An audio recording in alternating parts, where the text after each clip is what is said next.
Good morning, everyone. Myself, Manish Kumar Kashodhan, my academic qualification BSc, and I have done diploma in paramedical courses DDT. If you have found first notification of my channel, please subscribe.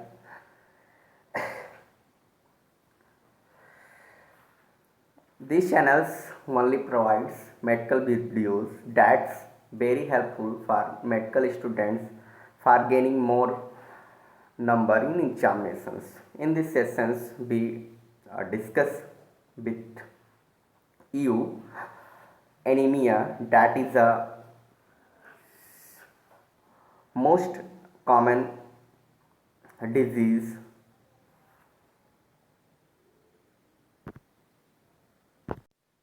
Firstly, I am gave a short review of anemia,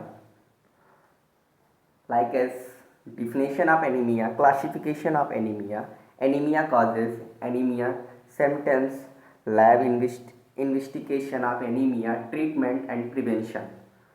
तो anaemia को start करने से पहले हमने ये बताया कि हमें एनीमिया के बारे में उसकी परिभाषा पढ़ना है, उसके प्रकार पढ़ना है और एनीमिया के कॉजेस पढ़ने हैं या इटियोलॉजी या फैक्टर्स बोल सकते हैं। एनीमिया के सिम्टम्स क्या होते हैं उसको पढ़ना है। अगर किसी पर्सन को एनीमिया हो गया तो अगर हम उसे पैथोलॉजी टेस्ट के लिए भेजते हैं तो उसको हम कैसे डिटरमाइन करेंगे एंड ट्रीटमेंट, और उसे फाइनली ये भी समझेंगे इस सेशन में कि एनीमिया अगर किसी को डिजीज़ हो गया है तो उसको हम कैसे रोकें। एक शॉर्ट डिफिनेशन से स्टार्ट करते हैं। एनीमिया, एनीमिया जो वर्ड है उसमें से जो ये एन वर्ड है वो रिफ़र करता है विदाउट को, एंड ईमिया वर्ड का मतलब होता है ब्लड, यानी कि बोल सकते हैं एनीमिया को शॉर्टली अगर हमें किसी को बताना है तो deficiency of bloods components like as haemoglobin, irons, plasma, ETC. Anaemia में बेसिकली क्या होता है कि जो ब्लड से उसकी अमाउंट क्या होती है, डिक्रीज हो जाती है एक नॉर्मल लेवल से। Is a disease in the RBC counts haemoglobin and are hemocritic values like as RBCs, WBCs, plasma, etc., resulting in a low ability for the blood to carrying oxygen to blood tissue। इन सब की क्या होती है, मात्रा कम हो जाती है, जिससे जो ब्लड है वो क्या होता है, ब्लड में इन सारे डिफिशियंसी की कमी हो जाती है, जिससे जो ऑक्सीजन होता है उन सारे कंपोनेंट्स को पर्टिकुलर टिश्यू के पास में, या बोल सकते हैं कि टिश्यू जो है अपने बॉडी में वहाँ तक ले जाने में क्या होता है, अनएबल हो जाता है।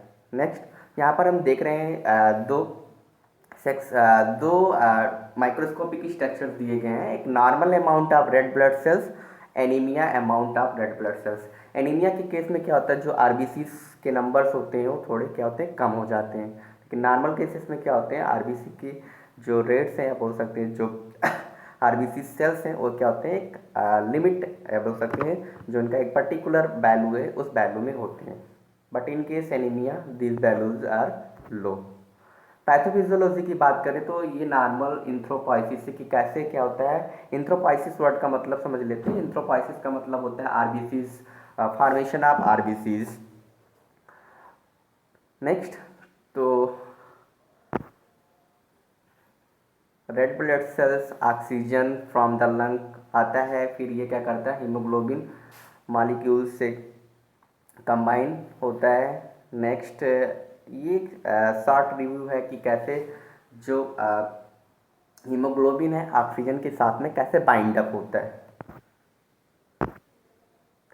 पैथोफिजियोलॉजी की बात करें कि एनीमिया कैसे हो जाता है, जब क्या होता है आरबीसीज डिक्रीज हो जाते हैं या हीमोग्लोबिन या HCT के लेवल ब्लड में डिक्रीज हो जाते हैं।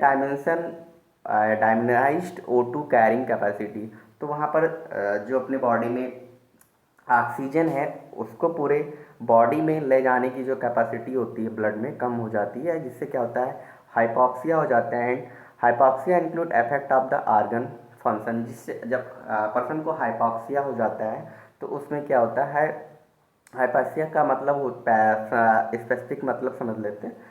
स्पेसिफिक हाइपैक्सिया मीन्स होता क्या है, deficiency of oxygen, hypoxia.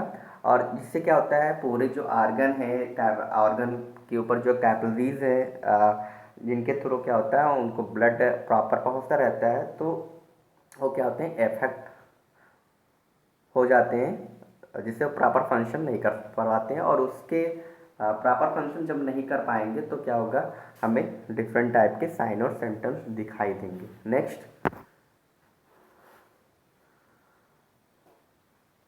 Categories normal values, category value and references.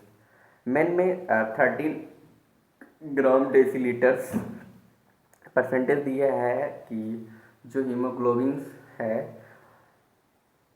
का अमाउंट है, male female, parents women, infants में, चिल्ड्रन। और चिल्ड इन्फेंट्स यानी कि इन्फेंट्स ऐसे होते हैं नवजात शिशु जो 2 से 6 मंथ के होते हैं, उनमें क्या होता है, less than 9.5 ग्राम डेसीलीटर्स। तो ये एक नॉर्मल डिफरेंस दिया गया, इसको हमेशा याद रखना। तभी क्या करते हैं हम, याद होने के बाद में ही क्या कर पाएंगे हम, क्लिनिकल जो मैनिफेस्टेशन बोलते हैं, अब जब डायग्नोसिस करने के लिए दिया जाता है ब्लड को पैथोलॉजी में, तभी हम इसको डिटरमाइन कर सकते हैं। जब तक हमें नॉर्मल वैल्यूज़ नहीं पता होंगे, जब तक ही नहीं हो सकते। नेक्स्ट स्लाइड में चलते हैं। Classification of anaemia. एनीमिया के क्लासिफिकेशन की बात की जाए तो एनीमिया को 2 बेसिस पे डिवाइड किया गया, on the basis of causes and on the basis of morphology. On the basis of causes की बात की जाए तो पहला इसमें ब्लड लॉस होने की वजह से हो सकता है। प्रॉपर क्या होता है, जो आरबीसी नॉर्मल ब्लड सेल्स हैं, inadequate production of normal blood cells, excessive destruction of blood cell, यानी कि लगातार जो ब्लड सेल्स हैं उनका क्या हो रहा है, डिस्ट्रक्शन हो रहा है, विनाश हो रहा है, बोल सकते हैं वो बर्बाद हो रहे हैं, तो उनकी वजह से भी जो एनीमिया है वो हो सकता है। On the basis of morphology, normocytic, microcytic and macrocytic, यानी कि जो माइक्रोसाइटिक, मोनोसाइट्रिक और मैक्रोसाइटिक, ये आरबीसीज के जो सेल्स हैं उनके साइज पे बढ़ना, साइज पे घटना एंड नॉर्मल साइज, ये तीनों उसी को रिफर करते हैं। नेक्स्ट, अगर टाइप ऑफ एनीमिया की बात करें, type of anaemia on the clinical picture, on the based on the clinical picture: iron deficiency anemia, megaloblastic anemia, precocious anemia, hemorrhagic anemia, hemolytic anemia और aplastic anemia। पहले हम बात करेंगे iron deficiency anaemia. Iron deficiency anaemia कि बोल सकते हैं कि जो मोस्ट या मोस्टली किस में होता है, मेन और फीमेल में अगर कंपैरिजन किया जाए आयरन डिफिशियंसी एनीमिया की, तो सबसे ज़्यादा फीमेल्स में होता है। फीमेल्स में इसलिए होता है क्योंकि उनमें क्या होता है, जो मेंस्ट्रुअल साइकिल है तो उसमें भी बहुत सारे जो ब्लड्स एंड लॉस हो जा ब्लड्स का काफ़ी लॉस होता है, जिससे उनमें ये ज़्यादा देखने को मिलता है iron deficiency anaemia. Excessive loss of iron. Iron deficiency anaemia होता कैसे है, जब क्या करते, जब बॉडी से क्या होता है, ब्लड है, ब्लड मान लो कहीं पे हम कोई ट्रामेटिक कंडीशन में कोई पर्सन आ गया, अगर उसके बॉडी से ब्लड ज़्यादा बह गया तो उसमें जो आयरन के कंपोजिशन या ब्लड में जो आयरन के कंपोजिशन वो ज़्यादा निकल जाते हैं, तो वहाँ पर आयरन डिफिशियंसी एनीमिया हो जाता है। नेक्स्ट, जब कोई मेगैलोब्लास्टिक एनीमिया, इसके जो मोस्ट इम्पॉर्टेंट काजेज हैं, जब क्या करते हैं हम विटामिन 12 अपने डाइट में बहुत कम लेते हैं और फॉलिक एसिड को, तो हमें मेगैलोब्लास्टिक एनीमिया होता है। Red bone marrow produces abnormal RBCs. और जब रेड बोन मैरो में जो आरबीसीज का फॉर्मेशन है वो क्या हो जाए, एबनॉर्मल हो जाए। Example, cancer drugs. Pernicious anaemia, यानी कि जब क्या करते हैं हम विटामिन B12 को तो इनटेक तो करते हैं अपने बॉडी डाइट में, बट वो क्या होता है अपने स्मॉल इंटेस्टाइन के द्वारा क्या होता है, एब्जॉर्ब नहीं होता है। Next, type of anaemia.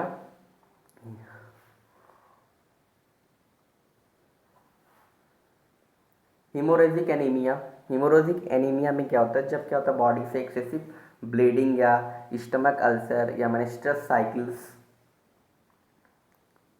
Start होता है, तो इस तरीके से एनीमिया या इस टाइप का एनीमिया देखने को मिलता है। एक्सेसिव लॉस ऑफ आरबीसीज, अब ये आरबीसीज किसके थ्रू लॉस हो जाए, ब्लीडिंग के through, stomach ulcers and menstruation cycle या menstrual cycle. Next haemolytic anaemia, RBCs plasma membrane rupture. Haemolytic anaemia कब देखने को मिलता है, जब जो आरबीसीज है, आरबीसीज की जो प्लाज्मा है वो क्या हो रहे हैं, प्रॉपर रप्चर हो रहे हैं, तो वहाँ पर हीमोलाइटिक एनीमिया देखने को मिलता है। May be due to the parasite toxin antibodies. और जो हीमोलाइटिक एनीमिया उसका जो दूसरा कॉजेज है वो पैरासाइट्स की इन्फेक्शन, टॉक्सिन्स और एंटीबॉडीज की वजह से भी हो सकता है। नेक्स्ट स्किल सेल एनीमिया में क्या होता है, जो इसमें ब्लड सेल्स हैं, आरबीसीज हैं, वो क्या होते हैं स्किल के जैसे दिखाई देने लगते हैं स्किल शेप में। और एक क्या होता है जो स्किल सेल एनीमिया है, एक क्या होता है अनुवांशिक ब्लड डिसऑर्डर होता है, हेरिडिटरी ब्लड डिसऑर्डर होता है। Next last is aplastic anaemia, destruction of red bone marrow. Aplastic anaemia में क्या होता है, जो रेड बोन मैरो उनमें उनका क्या होता है, लगातार डिस्ट्रक्शन होता रहता है। Next causes of toxins, gamma radiations. और जो एप्लास्टिक एनीमिया है उसके लिए तो पहला फैक्टर है कि बोन मैरो प्रॉपर डिस्ट्रक्ट हो रहे हैं, और दूसरा जो काजेज है toxins and gamma radiations. Next types of anaemia, anaemia की अगर बात करें तो एनीमिया बेसिकली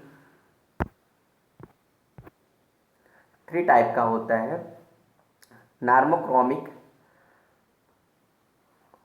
और नार्मोसाइटिक एनीमिया, MCHC शॉर्टली से बोलते हैं। एंड दीज इंक्लूड, इसमें शामिल किया गया anaemias of chronic disease, haemolytic anaemia, anaemia of acute haemorrhage,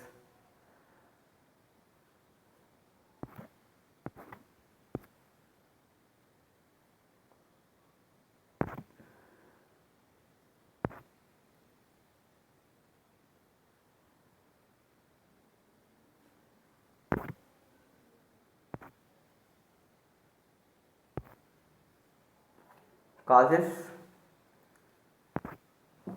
increased requirement,